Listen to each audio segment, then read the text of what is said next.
आपका यूनिक प्रज्ञान यूट्यूब परिवार में हार्दिक स्वागत है, वंदन है, अभिनंदन है। प्यारे साथियों, आज की इस पाठचर्या में हम लोग अध्ययन करने वाले हैं गीत नाट्य से संबंधित प्रमुख वस्तुनिष्ठ प्रश्नों का। तो आज की पाठचर्या को बिना समय गंवाए प्रारंभ करना चाहेंगे। तो देखते हैं आज की पाठचर्या का पहला प्रश्न। निम्नलिखित गीत नाट्यों के रचनाकार आपको बताना है, यानी आपको रचनाएं दी गई हैं और उसका रचनाकार आपको बताना है। तो फटाफट इसमें से उत्तर चयनित करना प्रारंभ कर दीजिए। प्रश्न संख्या 401 है, अंधा युग के लेखक कौन है? और मुझे उम्मीद है कि धर्मवीर भारती इस प्रश्न का जवाब देकर के बिल्कुल सही उत्तर आपने दिया होगा। अगला प्रश्न है कि 100 वर्ण गीत नाट्य के रचनाकार आपको बताना है और इस प्रश्न का जवाब आपने चयनित कर लिया है सुमेंद्रानंदन पंत को, बिल्कुल सही जवाब। अगला प्रश्न है कि कल्पांतर के रचनाकार कौन है? कल्पांतर का रचनाकार आपको बताना है और इसमें से उत्तर के रूप में कल्पांतर का रचनाकार आपने चयनित किया गिरिजा कुमार माथुर को, तो बिल्कुल सही जवाब।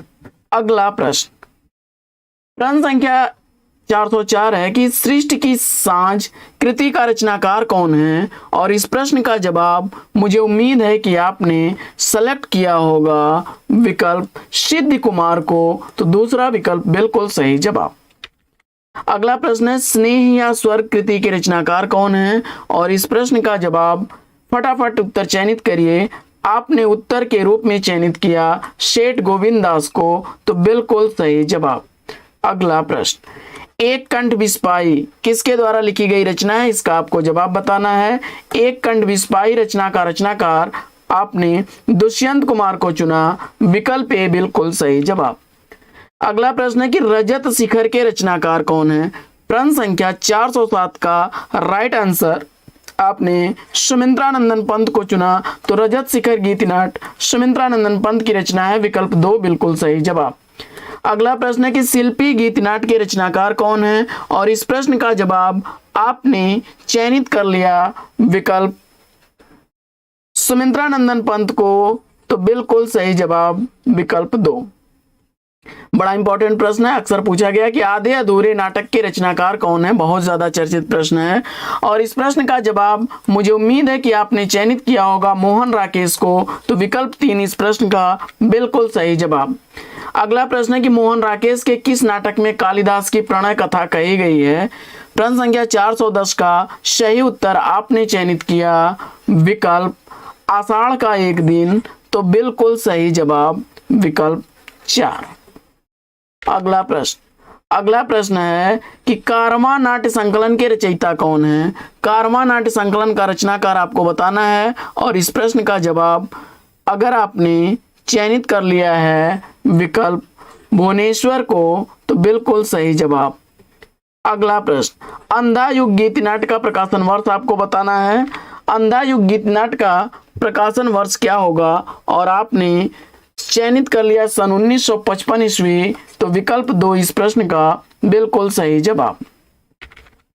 अगला प्रश्न है कि कारवां में कौन सा नाटक संकलित नहीं है? इसका आपको जवाब बताना है।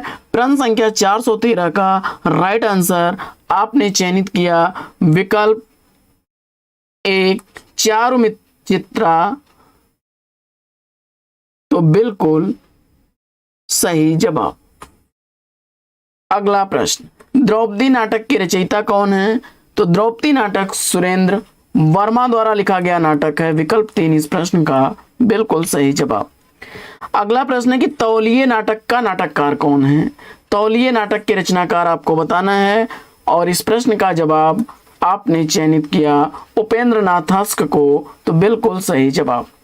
अगला प्रश्न है कि निम्न में से कौन सा नाटक अज्ञेय द्वारा लिखा गया है? तो अज्ञेय द्वारा लिखा गया नाटक इसमें आपको चयनित करना है और मुझे उम्मीद है कि इस प्रश्न का जवाब आपने उत्तर प्रियदर्शी को चुना होगा, तो बिल्कुल सही जवाब। अगला प्रश्न है कि पहला राजा जगदीश चंद्र माथुर द्वारा लिखा गया किस नेता को आधार बनाकर लिखा गया नाटक है? और इस प्रश्न का जवाब आपने चयनित किया पंडित जवाहरलाल नेहरू को, तो बिल्कुल सही जवाब। अगला प्रश्न है कि मिस्टर अभिमन्यु के रचनाकार कौन है? तो मिस्टर अभिमन्यु किसके द्वारा लिखा गया गीत नाट्य है? और इस प्रश्न का जवाब आपने सेलेक्ट कर लिया विकल्प 4 लक्ष्मी नारायण लाल को, तो बिल्कुल सही जवाब। अगला प्रश्न है कि निम्न में से मोहन राकेश का कौन सा नाटक अधूरा रह गया था? प्रश्न संख्या 419 का सही जवाब आपने चयनित किया विकल्प 2 पैरों तले की जमीन, तो बिल्कुल सही जवाब। अगला प्रश्न है कि शुतुरमुर्ग के लेखक कौन हैं? शुतुरमुर्ग का लेखक आपने फटाफट चयनित करिए और उत्तर के रूप में ज्ञानदेव अग्निहोत्री को चुना, तो बिल्कुल सही जवाब। अगला प्रश्न है कि हिंदी की पहली एकांकी कौन सी इसमें से मानी जाती है? और इस प्रश्न का जवाब आपने बादल की मृत्यु चुना, तो बिल्कुल सही जवाब। अगला प्रश्न है कि काम चेतना को लेकर लिखने वाले एकांकीकार माने जाते हैं। काम चेतना को लेकर लिखने वाले एकांकीकार के रूप में आपने चयनित किया भुवनेश्वर को, तो बिल्कुल सही जवाब। आगे निम्नलिखित एकांकियों के रचनाकार आपको बताना है, तो दी गई एकांकियों में एकांकियों का लेखक कौन है ये आपको बताना है। तो बादल की मृत्यु एकांकी का लेखक आपको बताना है और उत्तर में आपने चयनित कर लिया है बादल की मृत्यु एकांकी रामकुमार वर्मा, तो बिल्कुल सही जवाब। अगला प्रश्न है कि एक साम्यहीन साम्यवादी यह किसके द्वारा लिखी गई रचना है? एक साम्यहीन साम्यवादी रचना का रचनाकार आपने भुवनेश्वर को चुना, बिल्कुल सही जवाब। अगला प्रश्न है कि आत्मदान एकांकी के लेखक कौन है? आत्मदान एकांकी किसके द्वारा लिखी गई है? और इस प्रश्न का जवाब आपने उदय शंकर भट्ट विकल्प 2 को चुना, बिल्कुल सही जवाब। अगला प्रश्न है कि दीपदान एकांकी के लेखक कौन है? तो प्रश्न संख्या 426 में दीपदान एकांकी का लेखक आपने चुना रामकुमार वर्मा को, तो बिल्कुल सही जवाब विकल्प 4। अगला प्रश्न भोर का तारा एकांकी के एकांकीकार कौन है? तो भोर का तारा एकांकी के एकांकीकार आपने चयनित किया विकल्प 1 जगदीश चंद्र माथुर को, तो बिल्कुल सही जवाब। अगला प्रश्न है कि औरंगजेब की आखिरी रात के लेखक कौन है? तो औरंगजेब की आखिरी रात यह लिखी गई है रामकुमार वर्मा द्वारा लिखी गई एकांकी है। स्वागत किसके द्वारा लिखी गई है? लक्ष्मी का स्वागत एकांकी के एकांकीकार आपने भुवनेश्वर को चुना, तो बिल्कुल सही जवाब। अगला प्रश्न जोंक किसके द्वारा लिखी गई एकांकी है? जोंक एकांकी का एकांकीकार आपने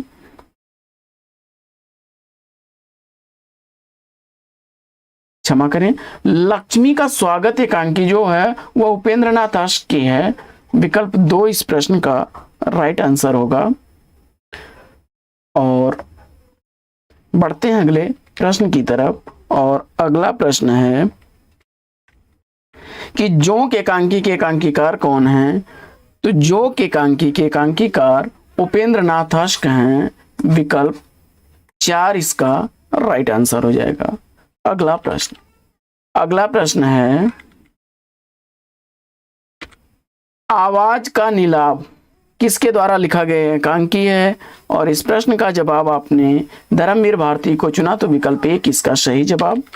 अगला प्रश्न है कि सिपाही की माँ एकांकी के एकांकीकार कौन है? और जवाब में आपने विकल्प 2 मोहन राकेश को चुना, तो सही जवाब है आपका। अगला प्रश्न है कि राजपूत की हार एकांकी के एकांकीकार कौन है? प्रश्न संख्या 435 का राइट आंसर आपने विकल्प चयनित किया है सुदर्शन को, तो बिल्कुल सही जवाब। अगला प्रश्न है कि रेशमी टाई एकांकी के एकांकीकार कौन है? तो रेशमी टाई एकांकी का एकांकीकार आपने चयनित कर लिया रामकुमार वर्मा को, बिल्कुल सही जवाब। अगला प्रश्न है कि पृथ्वीराज की आंखें किसके द्वारा लिखी गई एकांकी है? और इस प्रश्न का जवाब आपने चयनित किया रामकुमार वर्मा को, बिल्कुल सही जवाब। अगला प्रश्न है कि औलादी का बेटा किसके द्वारा लिखी गई है? और इस प्रश्न का जवाब आपने सेलेक्ट किया लक्ष्मी नारायण लाल को, तो बिल्कुल सही जवाब।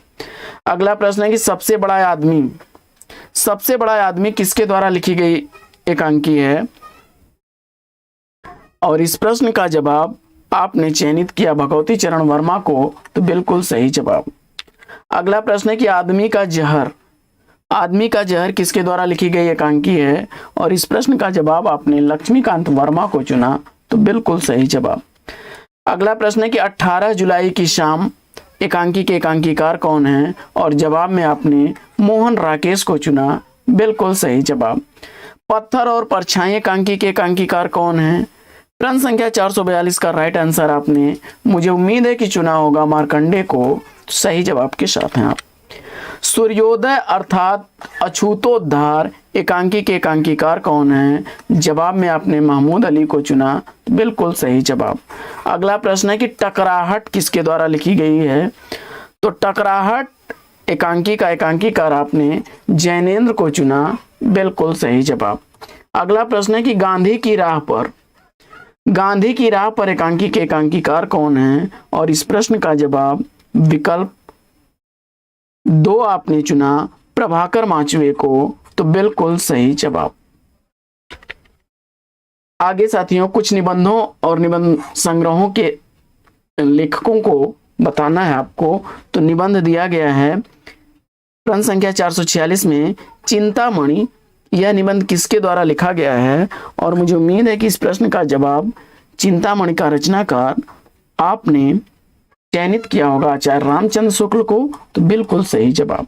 अगला प्रश्न है कि फिर निराशा क्यों यह निबंध लिखा गया है शिव पूजन सहाय द्वारा, विकल्प 3 इस प्रश्न का बिल्कुल सही जवाब।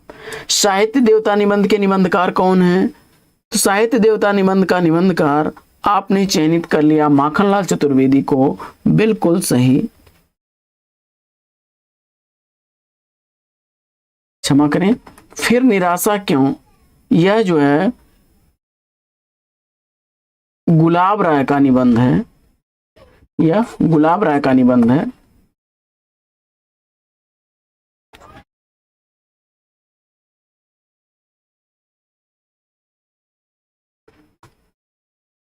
फिर निराशा क्यों यह निबंध प्रश्न संख्या 447 का राइट आंसर हो जाएगा गुलाब राय।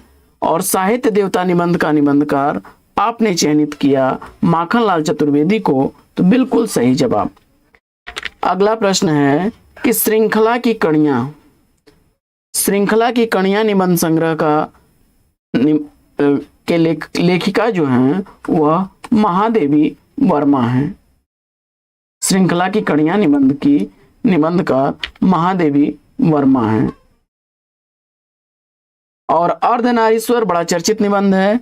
अर्धनारीश्वर के रचनाकार आपने रामधारी सिंह दिनकर को चुना, बिल्कुल सही जवाब। अगला प्रश्न है कि प्रगतिशील साहित्य की समस्याएं किसके द्वारा लिखा गया निबंध है? और इस प्रश्न का जवाब आपने चयनित कर लिया रामविलास शर्मा को, तो बिल्कुल सही जवाब। अगला प्रश्न है कि चक्कर क्लब किसके द्वारा लिखा गया निबंध है? चक्कर क्लब निबंध का निबंधकार आपने चयनित किया यशपाल को, तो बिल्कुल सही जवाब। गेहूं और गुलाब बड़ा चर्चित निबंध है और इस प्रश्न का जवाब आपने राम वृक्ष बेनीपुरी चुना, बिल्कुल सही जवाब। अगला प्रश्न है साहित्यकार की आस्था तथा अन्य निबंध किसके द्वारा लिखा गया है? तो साहित्यकार की आस्था तथा अन्य निबंध यह लिखा गया है, बड़ा चर्चित निबंध है महादेवी वर्मा द्वारा, बिल्कुल सही जवाब। अगला प्रश्न है कि उजली आग के रचनाकार कौन है? तो उजली आग यह रामधारी सिंह दिनकर का निबंध है। आगे साथियों यौवन के द्वार पर निबंध के निबंधकार कौन है? और जवाब में आपने डॉक्टर नगेंद्र को चुना, तो बिल्कुल सही जवाब। खरगोश के सिंह बड़ा ही चर्चित निबंध भी है, व्यंग है यह, और इसके लेखक आपको बताना है और आपने प्रभाकर माचवे चुना, तो बिल्कुल सही जवाब। अगला प्रश्न है कि अंगद की नियत किसके द्वारा लिखा गया निबंध है? और जवाब में आपने चयनित कर लिया विद्यानिवास मिश्र को, तो बिल्कुल सही जवाब। अगला प्रश्न है कि ठेले पर हिमालय किसके द्वारा लिखा गया है? ठेले पर हिमालय निबंध का निबंधकार आपने धर्मवीर भारती को चुना, बिल्कुल सही जवाब। गंधमादन किसके द्वारा लिखा गया निबंध है? गंधमादन निबंध का निबंधकार आपने कुबेरनाथ राय को चुना, बिल्कुल सही जवाब। अगला प्रश्न है कि पश्यंती किसके द्वारा लिखा गया निबंध है? और पश्यंती निबंध का निबंधकार आपने धर्मवीर भारती को चुना, तो बिल्कुल सही जवाब। अगला प्रश्न है कि शब्द और स्मृति किसके द्वारा लिखा गया निबंध है?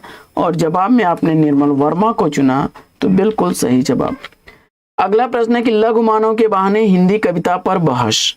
लघु मानव के बहाने हिंदी कविता पर बहस, यह निबंध लिखा गया है विजय देव नारायण शाही द्वारा। विचार और वितर्क किसके द्वारा लिखा गया है? तो विचार और वितर्क, फटाफट उत्तर चयनित करिए। हजारी प्रसाद द्विवेदी उत्तर आपने दिया, बिल्कुल सही जवाब।